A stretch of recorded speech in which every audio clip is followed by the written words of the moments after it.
Well, hello everybody and welcome.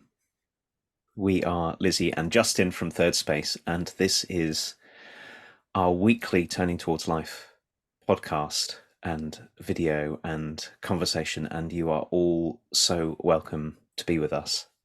Lizzie, you might not know this, but it's our 333rd episode. And there's Ooh. something lovely about the three by three symmetry of this. So we've been doing this for a long time, and it feels to me very fresh and very alive every time, which is the reason we do this. Lizzie, you and I, years ago now, sat together on a train and said, how can we have the kinds of conversations, make the kinds of conversations we are already in because of the friendship and colleagueship that we have, but also because this is what we the kinds of things that we talk about in our life as Thirdspace. How can we bring them to the world? And we've been doing that every Sunday morning 333 times.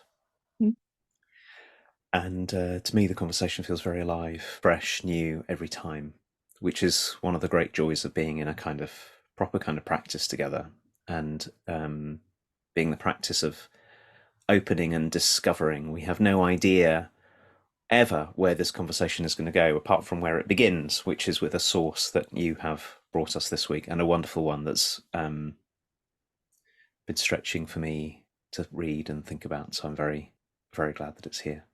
So welcome to you, Lizzie. Welcome to all of us, all of you, all of us who are here, whether you're on our podcast or Spotify or on our Turning Towards Life website, or all the different ways, YouTube, that this comes into people's eyes and ears. You're very, very welcome to be with us.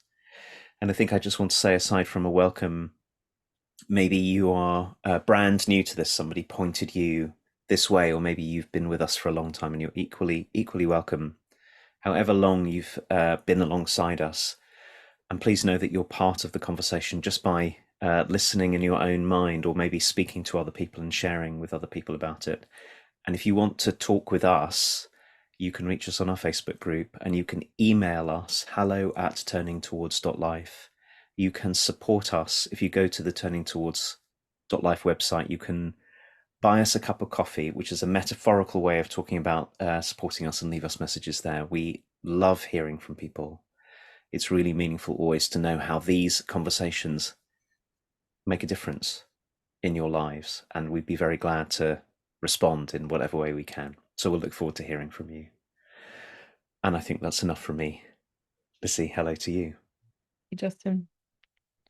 So 333 goes we've had at doing this. And over that time, I remember the early days, Justin, when turning up at 9 o'clock on a Sunday was pretty straightforward. And today, and for the last 4 years, it has not been a straightforward turning up because of children, small children, and kerfuffles. So I'm grateful for this time and grateful for this space, because without it, I wouldn't be sitting in some kind of contemplative, reflective conversation. And it really matters to me to be in that. And I'm really grateful to be here. So thank you. And thank you, everybody, for your support and your joining in this. It's such a delight to continue receiving. We got a voice message the other day, Justin, from someone, a very lovely one who listens to us regularly. So I want to say hello to people who've been in touch with us and appreciate them for doing that. It's really incredible to hear. Really lovely. And please keep doing it, just as Justin was saying. It's very meaningful for us to hear from all of you, any of you.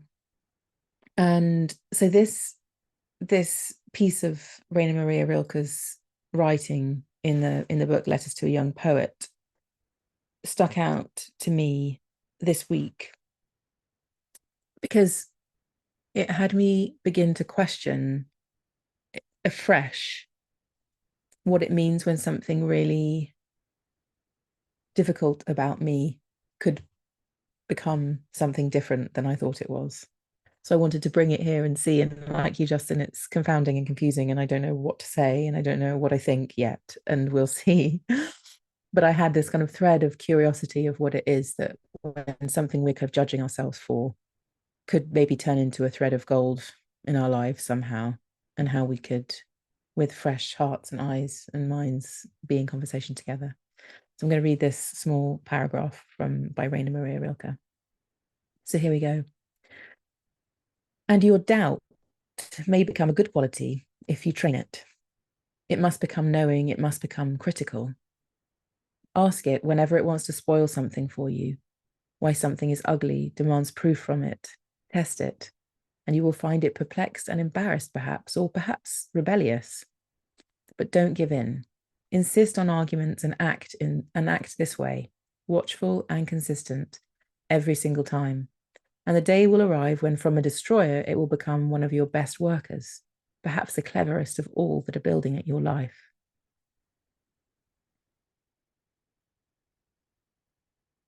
Thank you, Lizzie.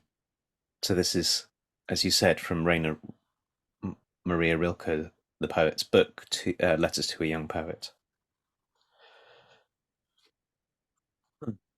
And it might be worth saying before I read it, Lizzie, maybe you know this about this book too, that this happened because Rilke was already a very famous poet, and a young man who wanted to be a poet wrote to him, and he wrote back, and all these letters became part of this book.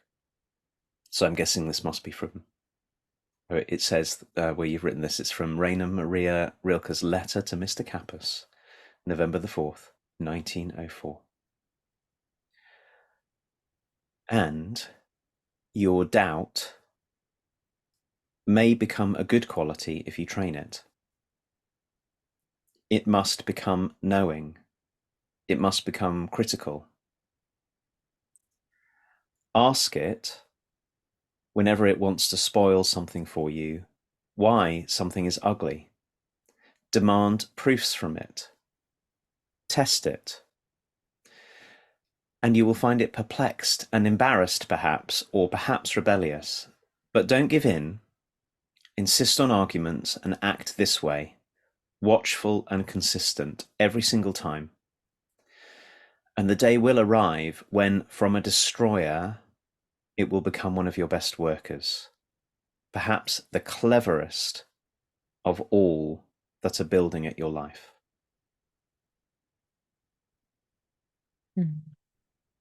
Thank you, Justin. Oh, so as you were reading, and I was letting my mind wander with your words and with Rainer Maria Rilke's wisdom, your saying of the words, I could see that maybe one invitation here is that we encounter something in the first instance, like doubt or shame or fear or whatever the word is we could put in this. We could change doubt for anything, really, couldn't we, in this passage?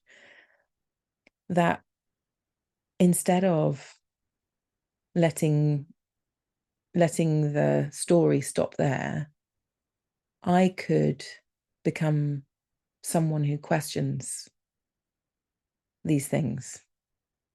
I could be in conversation with the doubting part. I could wonder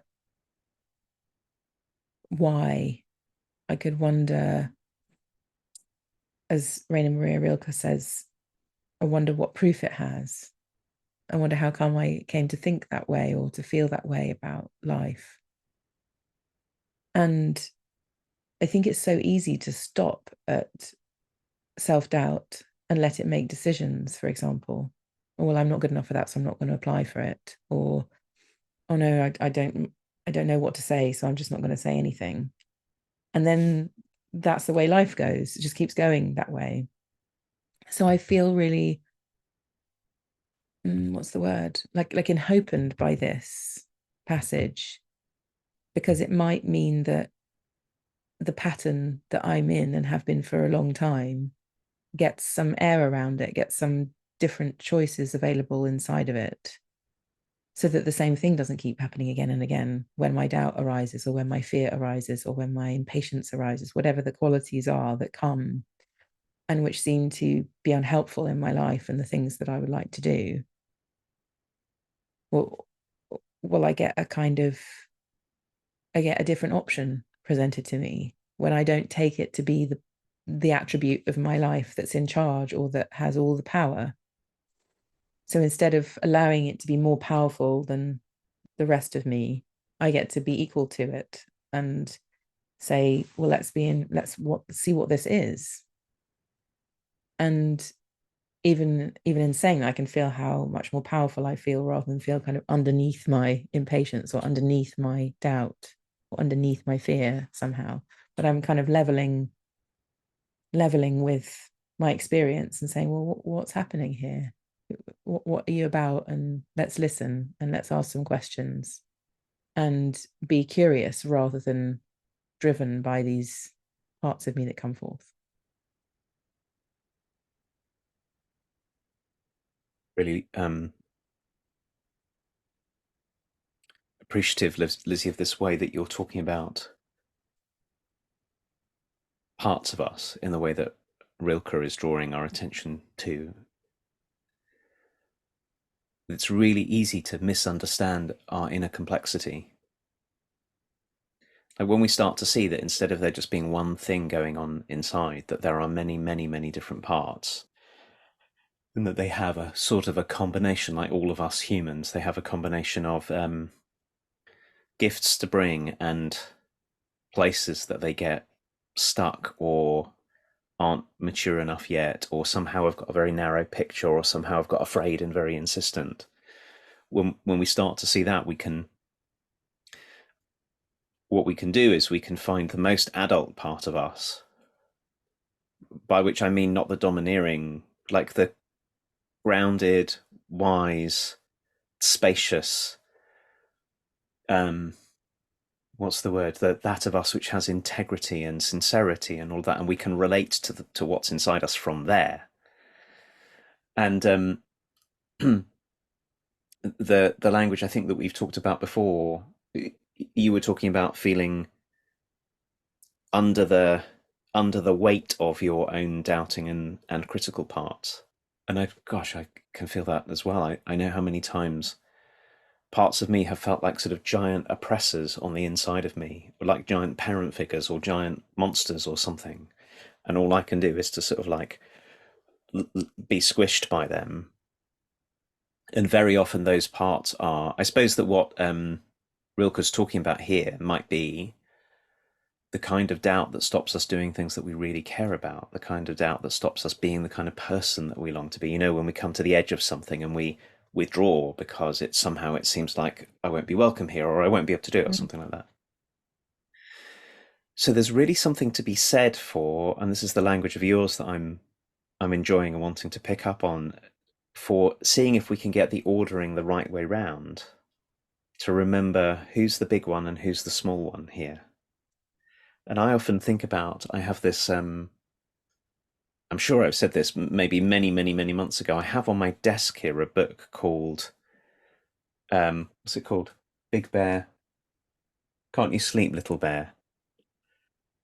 Which is about a big bear and a little bear. And mostly what the book is the big bear reminding the little bear that the little bear is the little bear and the big bear is the big bear.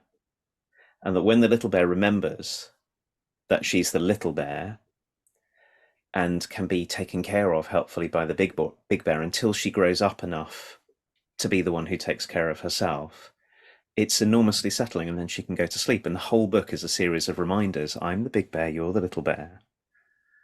So you can go to sleep, it's fine. You don't have to worry about all the things that you're worrying about. And that was what I heard in that even the parts of us that we might be very afraid of or feel very, very oppressed by, when we remember that they're much more like a little bear and that we're the big bear, just to borrow that language, immediately something changes.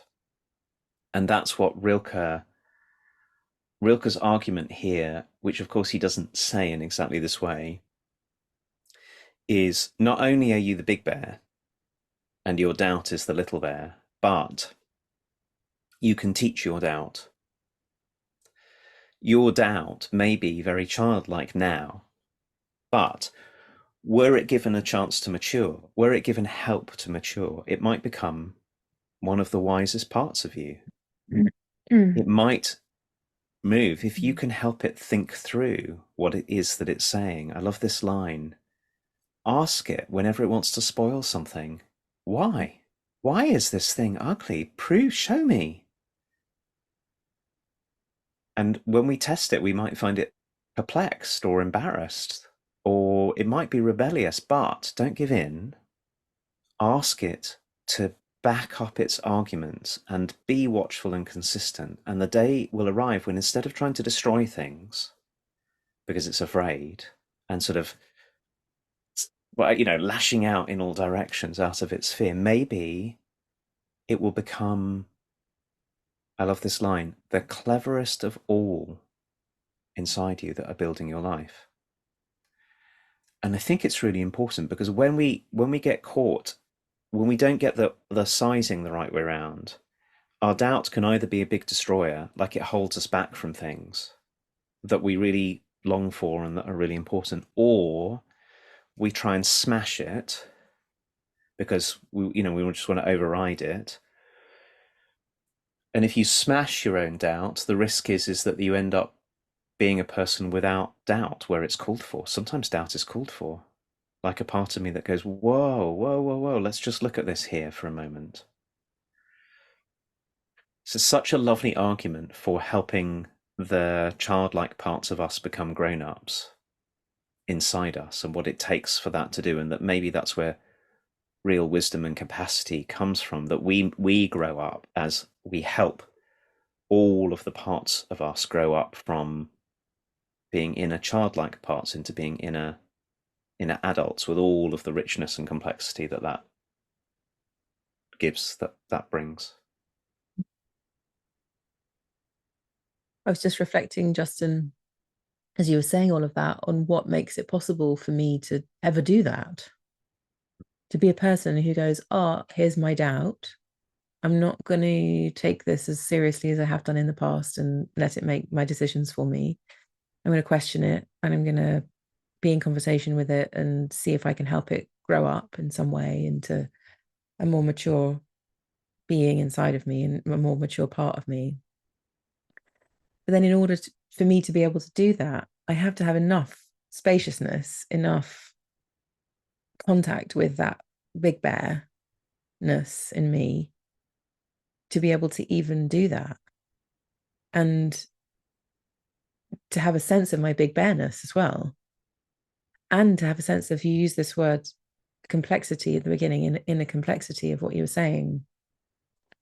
And I still think that's one of the biggest things for me in my relationship to myself, but also in my relationship to other human beings, and as a parent too, knowing that my doubt might be here and it happens to be front and center right now, but there are hundreds and hundreds of more pieces of me that are just as powerful and have just as much voice and just as much to say and to give, that are present in any one moment. And this weird story that we have, that we must be coherently one thing, is just so different to my actual experience of being me. And so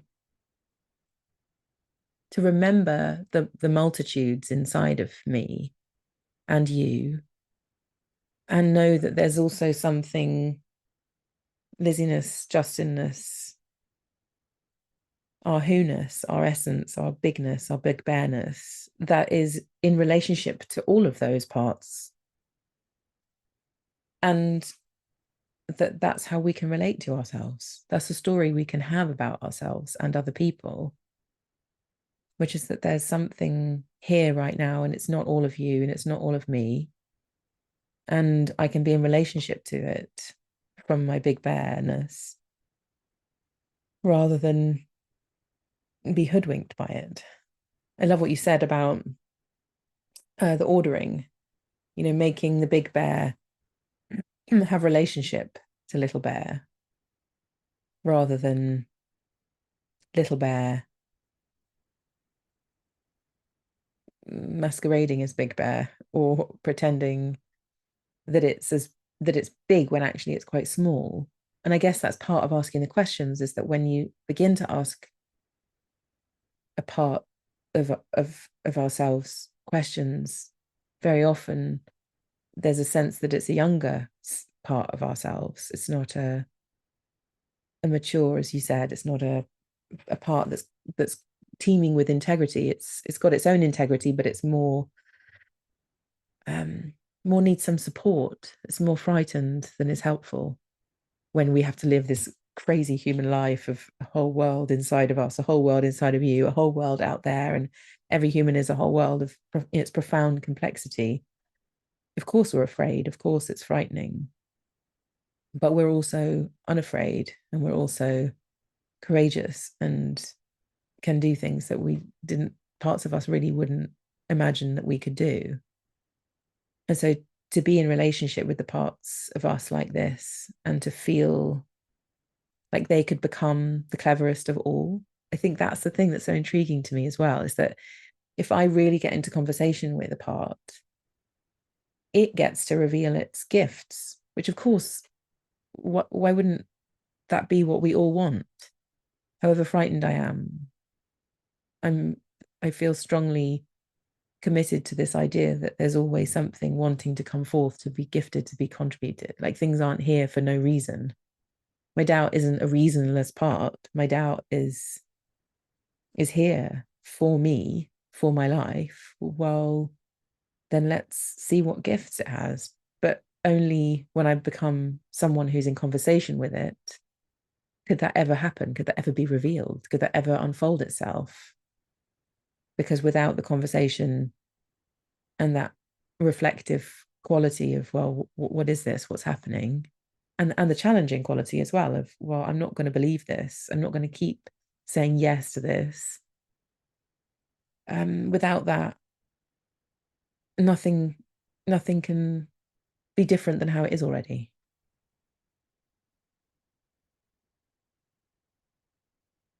Deeply implied in what you're saying, Lizzie, is something that at least it seems to me, it's something that I feel very committed to as well, which is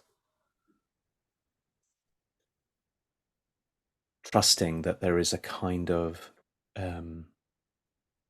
best of ourselves and best of all of the parts of us that can be brought over time. That we're not, any of us can find ourselves in some terrible internal wrangle where we get stuck and we can't figure out what to do, or we lash out. All the times that we hold back, or we say something to somebody and we know it was hurtful and it was too quick and not thoughtful enough, and all the things that we do. And it's really easy to have a story about ourselves that somehow we are,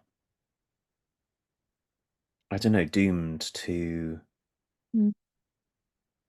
always being in, falling so far short of what we imagine, and then to be able to imagine what it is, to what it might be possible to be. I think it's not it's not so hard really if we quieten ourselves down enough to find a deep kind of longing for life and a deep kind of appreciation of life. And if we start to look, we can start to see that we're filled with gifts, as is everybody. And it's one of the great tragedies of our world that so often it seems so hard to bring ourselves with the kind of wisdom that we know, and the love that we know, and the compassion that we know. And but what you're saying, and also what Rainer Maria Rilke is saying, is, I think, is hold on. Let's start by trusting. Let's start with the premise that human beings are filled with gifts that could be brought for the benefit of everyone, for ourselves and others. Let's start there. And then let's notice, I think this thing you were saying about knowing our inner complexity, knowing that we're more than one thing. Although the conventional story about us in the sort of the wider world is that we're just one thing, if any of us looks just for more than a minute, we'll see that we're full of wrangles. We're trying to keep things down inside us, and sometimes we're overwhelmed by things inside us, and sometimes we hear voices of parts of ourselves saying, sometimes we say things to ourselves inside, and it's sort of hidden in plain sight here that this is what's going on inside us. So to know that in the midst of all of that, there really are sources of compassion and wisdom and welcome and truthfulness and care and love and support that are really not very far away if we would just drop into contact with them, that we can then bring to bear on all of our complexity and all of our confusion, that we can be like good parents to what's inside us, or guides to what's inside us, or we can find that what's essentially true about being human is not all the ways in which we get thoughtless and hurtful to ourselves and one another, but is actually something which is of great care and great compassion, that's really never very far away, and that can support us inside in the maturing of what's inside, and that can then support us outside. I think it's really important to remember, and we don't have to make ourselves better to be that. We are that. We already are that. And I was thinking, whilst you were talking, about someone I was speaking to yesterday who entered into a role in the organization that she's in 7 or 8 years ago, and she was talking to me about all the ways that she's matured in this. She was explaining to me what it was like to join somewhere, and with all the support that she's had from other people, what it's been like to find her courage and her critical thinking and her good heart and her relationships. She was describing what it is to find more and more and more over time what she's able to do and what she's able to bring. And we can sometimes see it in other people, see that path of somehow more and more of what can be brought that is of service being and is joyful and being brought in by watching other people. And I think what Rilke is saying to us is true of all of us, and it's true of all the parts of ourselves. And the line that I'm really left with is don't give in. There's a sort of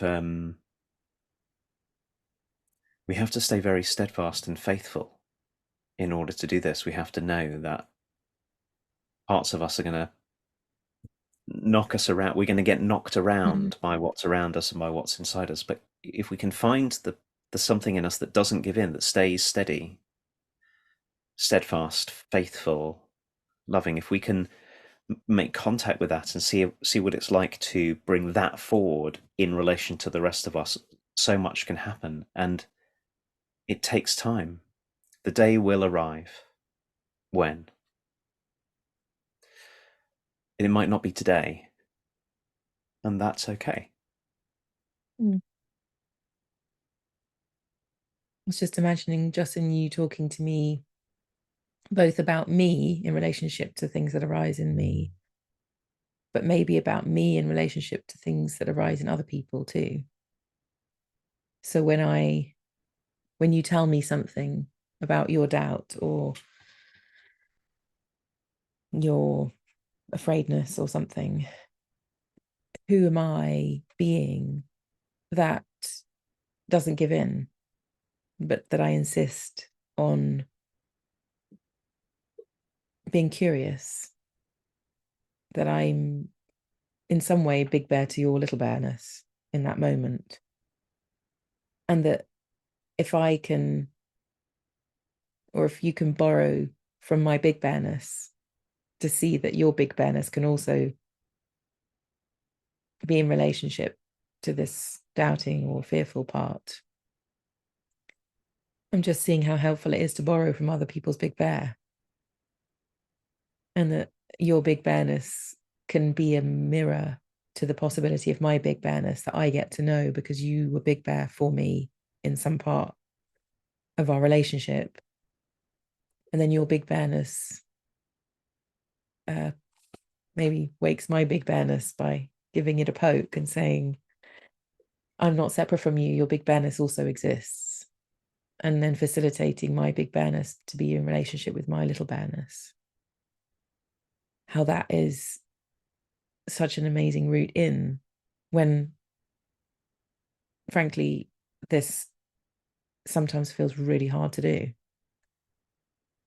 But then when someone else is consciously and warmly being the big bearness and being curious and warm and accepting and allowing and welcoming of the little bearness in me, it connects me into my big bearness. And then something really different becomes possible than whatever the cycle is that I'm in, that can't see or has been very well hoodwinked by the little bearness, as if it is me or as if I am that one thing. But when someone's big bearness enables me to question it and to draw it out as something to be spoken about and to be curious, suddenly I can feel my big bear could come online and be really helpful and grown up in the face of some stuff that's really not grown up and really needs some kindness and warmth and welcome instead of being given the steering wheel.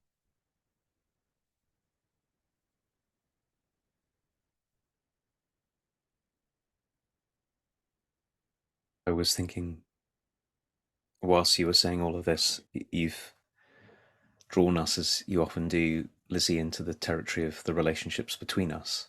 That this isn't something Rilke here is saying to the young poet, this is something you can do inside yourself, which is true. And then you're reminding us that we can be this for one another, that I can lend my grown upness to you when you need it, and you can lend yours to me when I need it, when I'm caught up in being dominated by some small fearful part that's only got part of the picture. And that, of course, is the discipline, the way of working with people that we've got ourselves very dedicated to, that we call coaching. But it's also something very ordinary about how friends and partners and parents and teachers and colleagues, and how we could all relate to one another if we wanted to, which is to say, can I find in myself that which has the most depth and the most breadth and the most wisdom and the most compassion and the most truthfulness and the most, think about all of these qualities, can I find it, not by efforting for it, but by contacting it? And then can I lend it to you and lend it to myself so that you can find it in yourself too? And not be, as you said, not have the little ones in the driving seat. And for any of us who've have had or know toddlers, putting them in the driving seat in the wrong moment in time is a bad idea.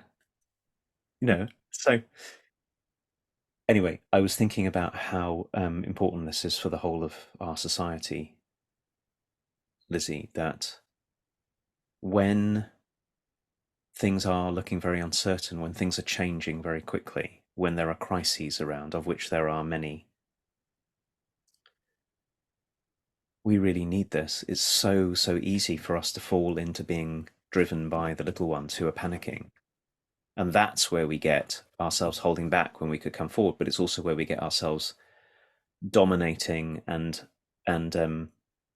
attacking and hurting other people when they want to come forward because we're afraid, or protecting people from things they don't need to protect. I'm going to make a long list of all the things that happen when the little ones are in us are in charge. And these times really call for something different. So when we do this with ourselves, and when we do this with the people around us, our colleagues, our friends, the young people that we may be guiding, the older people, when we can do this in every direction, we give our culture as a whole much more of a chance of responding together with the kind of wisdom, the kind of appropriate kind of doubt and wisdom that Rilke's talking about, thoughtfulness, and the kind of care and the kind of love and that we all need. And no one else can do it for us. No government can tell us to do this from the top. No, it can only bubble up from the everyday, ordinary interactions we have with ourselves and one another. And so it's not just about your life and my life. It's about the shared life of humans on this planet that we do this, that we mature, that we lend to the frightened childlike parts that don't have enough, yet that we help them and we help one another help them. If we want to find our way through, that's the inner work and the relational work that I think we must do.